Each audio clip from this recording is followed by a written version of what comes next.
Hello guys, आप सभी का स्वागत है हमारे इस नए कोर्स के नए वीडियो में जिसका टाइटल है माय फर्स्ट एजेक्स रिक्वेस्ट। अगर मैं जाऊँ ब्राउज़र पे, लास्ट वीडियो सेशंस में गाइस हमने लेआउट के ऊपर काम किया था, जहाँ पर हमने क्रिएट किया था add employ layout, edit employ layout and list employ layout. इसी लेआउट में हमने कुछ फॉर्म्स भी क्रिएट किए थे, साथ ही साथ वैलिडेशंस भी इम्प्लीमेंट किया था। अगर मैं जाऊँ एडिट पे, क्लिक करूँ इसे, तो हमने फॉर्म साथ ही साथ क्लाइंट साइड फॉर्म वैलिडेशंस दोनों इम्प्लीमेंट कर लिया था। इस वीडियो सेशन में जो हम देखने वाले हैं वो है माय फर्स्ट एजेक्स रिक्वेस्ट। कहने का मतलब है इस वीडियो के थ्रू हम एजेक्स रिक्वेस्ट कैसे फायर करते हैं और सर्वर साइड कोड के थ्रू हम उसे कैसे हैंडल करते हैं, इस वीडियो में हम सीखने वाले हैं। जो हमारा मेन कंसर्न होगा वो ये कि ओवरऑल हमें इस फॉर्म के डेटा को अपने एम्प्लॉयज टेबल में सेव करना है, बट हम एजेक्स रिक्वेस्ट के थ्रू इस कोर्स को प्रोसीड कर रहे हैं। उस केस में हम इस फॉर्म के डेटा को कलेक्ट करके हम एजेक्स रिक्वेस्ट के थ्रू सर्वर पे सेंड करेंगे। सर्वर पे उस रिक्वेस्ट को कैप्चर करके, डेटा को कैप्चर करके तब हम एम्प्लॉयज टेबल के अंदर सेव करेंगे। इस पूरे ओवरऑल प्रोसेस में हमारे पास जो होना चाहिए वो एजेक्स का एक सॉलिड कॉन्सेप्ट होना चाहिए, बट फॉर नाउ हमारे पास कोई एजेक्स रिक्वेस्ट का कॉन्सेप्ट नहीं है। इस वीडियो सेशन में हम ये देखने वाले हैं कि अगर इस फॉर्म को सबमिट किया जाए, मीन्स इनपुट फिल करने के बाद, तो हम सर्वर साइड पे कैसे रिसीव कर सकते हैं और सर्वर से एक रिस्पॉन्स हम कैसे क्लाइंट साइड को सेंड कर सकते हैं। तो जैसा कि हमारे पास ऐड एम्प्लॉय फॉर्म है, इस फॉर्म को अगर बिना इनपुट के मैं सबमिट करूं, हमारे पास क्लाइंट साइड वैलिडेशन है, बट अगर मैं इनपुट डाल दूं इसके अंदर, सबमिट करूं, तो इस सबमिट रिक्वेस्ट को हम कैप्चर करने वाले हैं एजेक्स रिक्वेस्ट के थ्रू और सेंड करेंगे सर्वर पे। चलिए इम्प्लीमेंटेशन स्टार्ट करते हैं।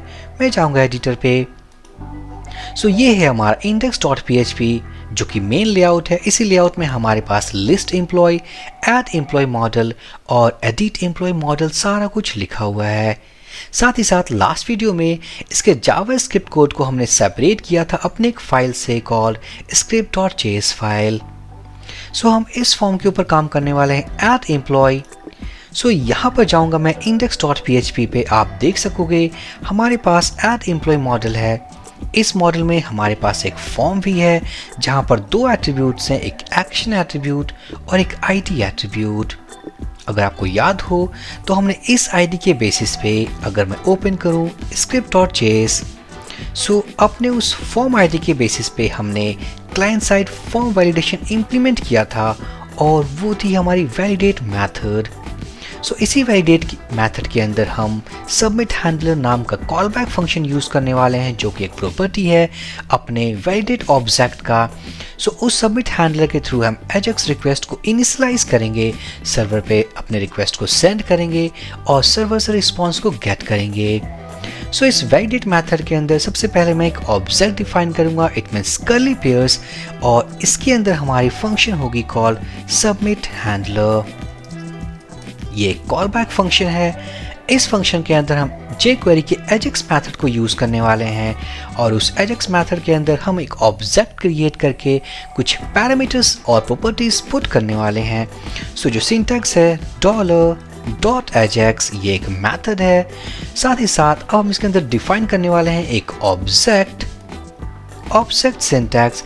उसके बाद हमारे पास कुछ प्रॉपर्टीज होंगे लाइक URL।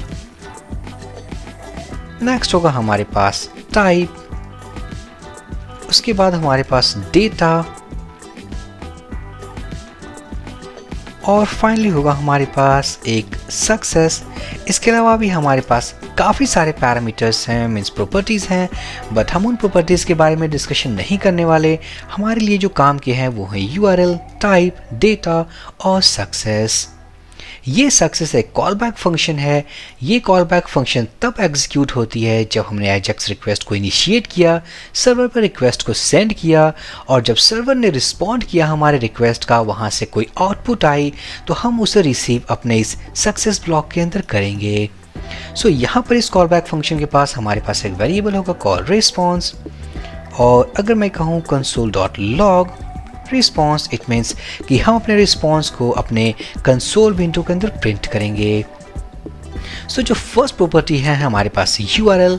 URL का मतलब कि जब हम AJAX रिक्वेस्ट इनिशिएट कर रहे हैं तो उस रिक्वेस्ट को हम किस URL पे सेंड करना चाहते हैं। सो जो हमारे पास जो हमारा प्रोजेक्ट का URL है हम वहीं पे सेंड करेंगे। सो जैसा कि हमारे इसी प्रोजेक्ट के अंदर हमारे पास एक फाइल बनी हुई है functions.php। सो मैं क्या करने वाला हूँ, एक और वेरिएबल हम डिफाइन करने वाले हैं, that is var base URL। और इस बेस URL के अंदर हम पुट करने वाले हैं अपने एप्लीकेशन के URL को। मैं यहाँ पुट कर दूंगा। पुट करने के बाद जैसा कि हमें अपने रिक्वेस्ट को functions.php फाइल पे सेंड करना है, क्योंकि जैसा कि हमने डिस्कशन किया था कि AJAX के सारे रिक्वेस्ट को हम अपने functions.php फाइल के थ्रू हैंडल करेंगे। सो जो यहाँ पर जो पाथ बनने वाला है वो ये कि बेस URL, इसका मतलब हमारा प्रोजेक्ट URL, और उसके बाद हम पुट करने वाले हैं functions.php।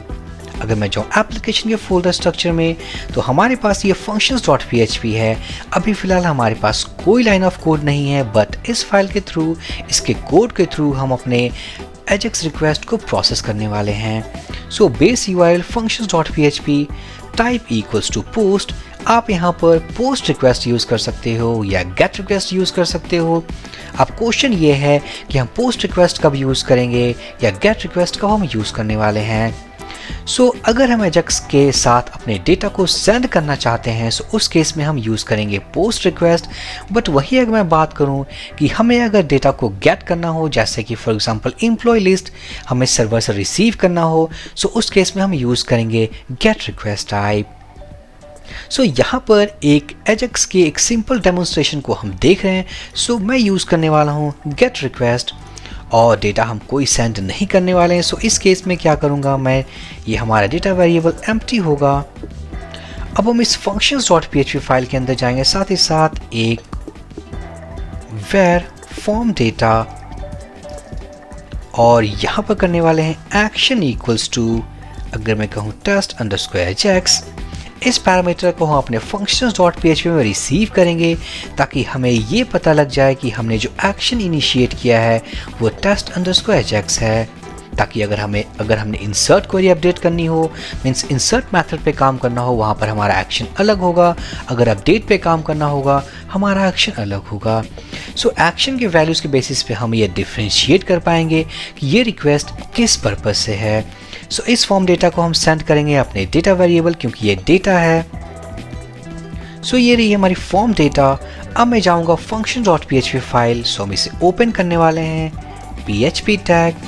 सबसे पहले हम ये चेक करने वाले हैं इस फाइल में कि हमारे पास जो रिक्वेस्ट आई है उसका जो मेथड टाइप है वो है गेट रिक्वेस्ट टाइप। सो अब कैसे चेक करेंगे, इफ ग्लोबल वेरिएबल सर्वर, इसके अंदर होगा हमारे पास request_method इक्वल्स टू गेट। इसके अंदर ये इफ ब्लॉक तब एग्जीक्यूट होगी अगर हमने इस ब्लॉक को हिट किया है यूजिंग गेट रिक्वेस्ट टाइप। उसके बाद यहाँ आने के बाद हम इस एक्शन को रिसीव करने वाले हैं, इसके वैल्यू को। सो एक्शन इक्वल्स टू, या अगर मैं इस एक्शन को अगर मैं बाहर लिख दूं, एक्शन इक्वल्स टू मैं यूज करने वाला हूं रिक्वेस्ट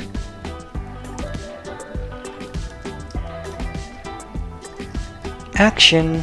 और अगर ये एम्प्टी हो, फर्स्ट ऑफ ऑल अगर ये नॉट एम्प्टी हो इट मीन्स इसके अंदर कोई वैल्यू है, अदरवाइज ब्लैंक वैल्यू।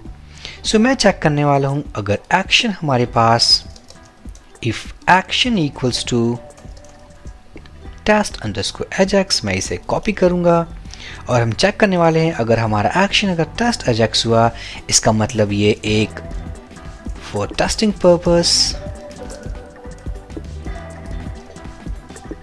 और यहाँ से हम अपने रिस्पॉन्स को रिटर्न करेंगे। सो अभी के लिए फ़िलहाल अगर मैं एक सैम्पल मैसेज रिटर्न करूँ like sample call response from server, मैं अगर सेव कर दूं और इस रिस्पॉन्स को हम रिसीव करेंगे अपने इस रिस्पॉन्स वेरिएबल में जिसको हमने कंसोल किया है।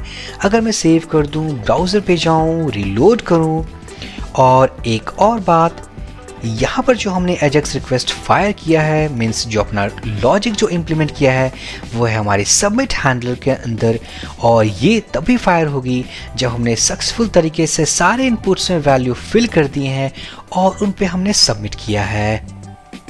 मैं जाऊँगा ब्राउज़र पे और एट एम्प्लॉय मैं पहले इंस्पेक्ट कर लूँ।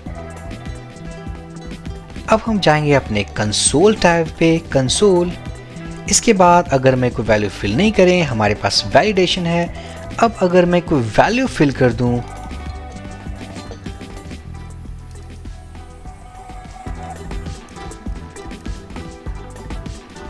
हमारे पास कोई वैलिडेशन एरर मैसेज नहीं है। अब मैं क्लिक करने वाला हूं सबमिट। यहाँ पर इसने कुछ भी प्रिंट नहीं किया। अगर हमें एजेक्स रिक्वेस्ट को अगर इंस्पेक्ट करना हो ताकि हमारे सक्सेसफुल तरीके से रिक्वेस्ट प्रोसेस हुई है, मैं जाऊँगा नेटवर्क टैब में। यहाँ पर हमारे सारे एजेक्स रिक्वेस्ट कैप्चर होते हैं। सो इस नेटवर्क सेक्शन में हम देख सकते हैं हमारे पास कोई रिक्वेस्ट कैप्चर नहीं हो रही है। इसका मतलब मे बी हमारा जो एजेक्स कोड हो या जावास्क्रिप्ट कोड जो हमने इस फाइल पे लिखा है वो अपडेट नहीं हुई है। तो हम कैसे पता करेंगे? मैं सोर्स कोड ओपन करूंगा, कंट्रोल+U अगर आप प्रेस करोगे सोर्स कोड ओपन हो जाएगा। यहाँ पर हमारे पास फाइल है script.js।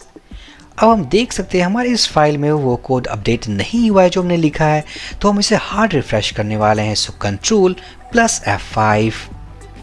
तो सक्सेसफुल तरीके से हमारा कोड ऐड हो चुका है।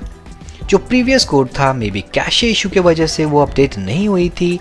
अब मैं वापस से जाऊंगा, इसे रीलोड करूंगा, click on add employ, sample@gmail.com, और हम यहाँ पर डेजिग्नेशन करने वाले हैं सेलेक्ट वेब डिज़ाइनर।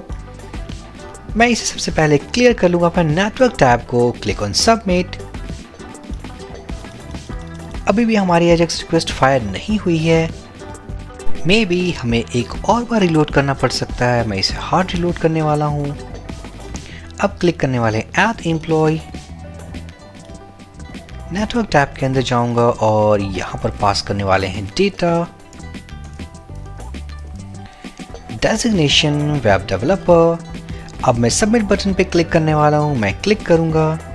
सो यहाँ पर देख सकते हैं सक्सेसफुल तरीके से नेटवर्क टैब के अंदर हमारा एजेक्स रिक्वेस्ट कैप्चर हुआ है, जहाँ पर कॉल हुई है functions.php और जो एक्शन है वो है test_ajax। अगर मैं इस पर क्लिक करूँ तो हम देख सकते हैं सर्वर से जो रिस्पॉन्स हमें गेट हुआ है वो है sample call response from server, जो कि हमने कंसोल में भी प्रिंट किया था। अगर मैं जाऊँ कंसोल पे, सो यहाँ पर सक्सेसफुल तरीके से वो स्टैटिक मैसेज प्रिंट हो चुका है जो हमने functions.php के थ्रू सेंड किया था। सो यहाँ पर सेंड हम अगर स्टैटिक मैसेज के बजाय अगर एक जेसन रिस्पॉन्स रिटर्न करें तो वो काफ़ी बेहतर होगा। सो हम क्या करने वाले हैं, एक फंक्शन क्रिएट करेंगे फंक्शन जेसन के नाम से, और इस जेसन फंक्शन में हम कुछ पैरामीटर्स रिसीव करेंगे लाइक स्टेटस, मैसेज और डेटा। ये डेटा जो होगा वो बाय डिफ़ॉल्ट एक एरे वेरिएबल होगा। इस फंक्शन के अंदर हम प्रिंट आर, और सबसे पहले अगर डेटा प्रिपेयर कर लूँ, डेटा इक्वल्स टू एरे।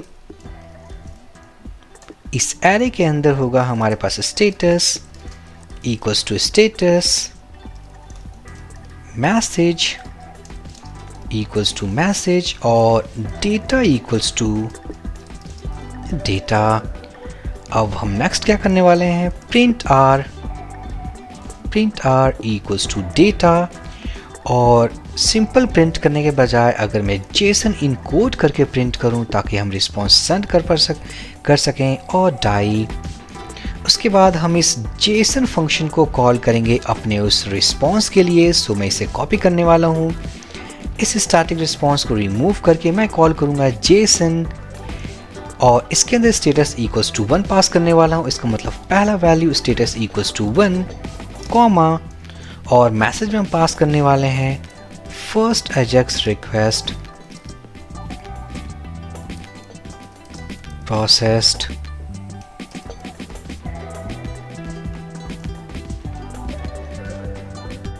साथ ही साथ अगर मैं डेटा पास करना चाहूँ तो ये एक एरे वेरिएबल है, नेम इक्वल्स टू अगर मैं कहूँ sample email equals to sample@gmail.com, अगर मैं सेव कर दूं, ब्राउज़र पे जाऊं, Ctrl F5 रीलोड करूं, एड एम्प्लॉय, हम डमी डेटा फिल करने वाले हैं, सो sample@gmail.com, या मैं कुछ और रख लूं, उसके बाद डेजिग्नेशन, क्लिक ऑन सबमिट। तो यहाँ पर देख सकते हैं, सबसे पहले मैं जाऊँगा नेटवर्क टैब में, क्योंकि यहीं पे हमारी एजेक्स रिक्वेस्ट कैप्चर हुई है। तो ये रही हमारी एजेक्स रिक्वेस्ट, उसका ये रिस्पॉन्स, और इस रिस्पॉन्स में देख सकते हैं हमारे पास ईमेल एड्रेस और नेम आई है, साथ ही साथ मैसेज और स्टेटस। ये वही रिस्पॉन्स है जो हमने इस जेसन फंक्शन के थ्रू प्रिपेयर किया है। सो इसी कॉन्सेप्ट को यूज़ करके गाइज हम अपने add employ, edit employ, delete employ या लिस्ट एम्प्लॉयज़ जैसे फंक्शनैलिटी को कंप्लीट करने वाले हैं। ऐड एम्प्लॉय के केस में हम अपने ऐड एम्प्लॉय कोड को इम्प्लीमेंट करेंगे, जहां पर हम अपने एक ब्लॉक के अंदर उन सारे डेटा को हम कैप्चर करने वाले हैं जो हम फॉर्म से सबमिट करेंगे। उन सारे पैरामीटर्स को कैप्चर करने के बाद सक्सेसफुल तरीके से हम उन्हें डेटाबेस में सेव भी करेंगे। सो ये थी पूरी concept about my first Ajax request. So for this video session guys, thank you for watching and have a great day.